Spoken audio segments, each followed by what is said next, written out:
Келесі бізге ең керекті нәрсе ол принтинг болып табылады. Сіздер бізден фотобоксты принтерсіз алғаннан кейін сіздерге біз кеңес береміз екі жақсы принтерді алуға, және сол принтерді алғаннан кейін сіз ол принтердің драйверін компьютерге скачать етіп, драйверін скачать еткеннен кейін оны фотобоксқа жалғауды білу керексіз. Ол үшін не істейміз? Мысалы бізде Canon G540 несі болса, принтері болса, сол принтердің драйверін скачать етеміз. Ол үшін біз Wi-Fi-ға кіреміз. Wi-Fi-ға кіргеннен, мысалы мына Wi-Fi-ға кірейік. Қазір менде кірсе, егер пароль сұрамаса, көреміз. Мына Wi-Fi-ымызға кірді. Wi-Fi-ға кіргеннен кейін біз жай интернетке жазамыз принтерімізді, бізге қажетті принтердің. Мысалы осы жерге жазамыз драйвер принтері. Мысалы сізде Epson болса, Epson'ды жазасыз. Epson мысалы дәл атын орысша өзіңіз жазу керек боласыз. L805 мысалы сізде принтерда, сол принтердің атын жазасыз. Және официальный сайттан скачать еткен дұрыс. Мұны драйвер и программное обеспечение деген кіресіз. Epson болса, немесе Canon болса, официальный сайтынан драйверді Windows 10-ға скачать ету керек болады. Драйверді скачать етпес бұрын сіз принтеріңізді настройка жасау болу керексіз. Принтерді қалай настройка жасау керектігін принтерді алған жерден, немесе принтердің ішінде өзінің инструкциясы болады, немесе ютубтағы видеолардан қарап настройкасын жасау керек. Принтердің настройкасын жасағаннан кейін, ол принтер жұмыс істеуге дайын болғаннан кейін, принтерді фотобокстың артында өзінің шнуры болады специальный. Сол шнурды процессорге жалғап, принтерді компьютермен байланыстырасыз да драйверін скачать етесіз. Драйверін скачать еткеннен кейін сізде мына жақта обычно несте параметрыда Bluetooth принтері деп шығады. Осы жерден принтердің ішіне, мысалы сізде G500 па, соны по умолчанию, сізде қай принтерді қолданасыз, соны по умолчанию қою керек болады. Егер мысалы біз DS-ті қоятын болсақ, мына жерден использовать по умолчанию қоямыз. Сол кезде бізде кез келген кезде осы принтер жалған тұрса, осы принтермен шығарады деген мағынаны білдіреді. Осы жерден сізге драйверін скачать еткеннен кейін принтердің ішінде сіздің принтеріңіз осы жақтан шығу керек.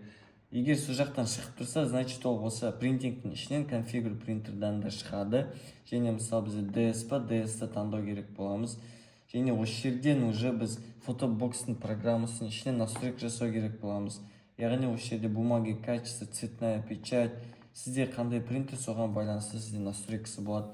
Мысалы менде DSRX-та осындай настройкалар дополнительно алсам, өзінің қажетті настройкалар болады. Качество печати өзгерте аламыз, ана жерден 600-ге қоя алам дегендей. Размер бумаги таңдай алам, 6-4. Обычно менде 6-4-ті таңдаймыз.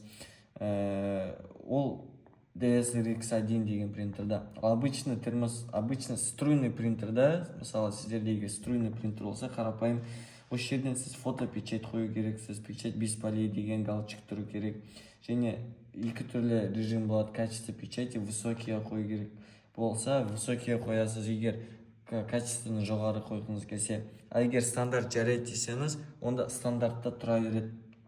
Тип носителя сіздерде фотобумага болады. Glossy дегенді таңдайсыз. Егер сізде глянцевый болса, глянцевый деген таңдау керек. Glossy деген осындай болады. Және размер, тип бумаги тоже 10-15 па, 10-15 таңдау керек.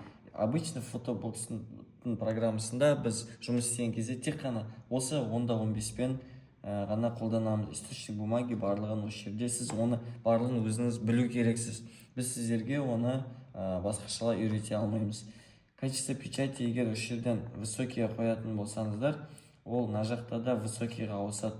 Яғни высокийда тұрса, высокий, стандартта осы стандарт. Айырмашылығы неде? Айырмашылығы стандартта ол арасына сызықтар тастап кетеді, яғни полностью ол шығармайды суретті. Высокийға қойсақ, ол деген суретті күштетіп шығаратын болады. Бірақ ол ұзақтау шығарады уже. Ол деген где-то 120 секундтай шығаратын болады. Ол кішкене ыңғайсыздық тудыруы мүмкін, бірақ сізге ол тиімді қаржы жағынан көп фото шығармайсыз. бес полей болса, бес полей осы жерде тұрады тоже. Сіздің настройкаларын қойғаннан кейін окейді басып, применить печать дегенді басу керек болады. Сол кезде принтер сетинг сейв деп, осы жерден сізден таңдалып тұру керек, яғни принтердің атауы осы жерде тұру керек. Мысалы, менде DSRX1 ба, DSRX1 тұру керек. Применить басамыз, печать осы жерде DSRX1 мен шығарады уже деген сөз. Келесі бізде галочкалар тек осы тұру керек. Show print button, authoritative fit, осы екі галочка тұру керек. Және лимит қойсаңыз болады, бірақ ол мүлдем қажетті жоқ деп есептеймін, себебі шатасып кетуі мүмкінсіз. Және мына жерден екеуін қойсаңыз болады. Екеу қойсаңыз сізге бір суретті тек екі рет шығарта алады, үшеу қойсаңыз үш рет шығарта алады дегендей. Сондықтан біз тек біреуін қоямыз. Принтерге жіберген кезде бір суретті қоямыз және бір рет шығаратын болады.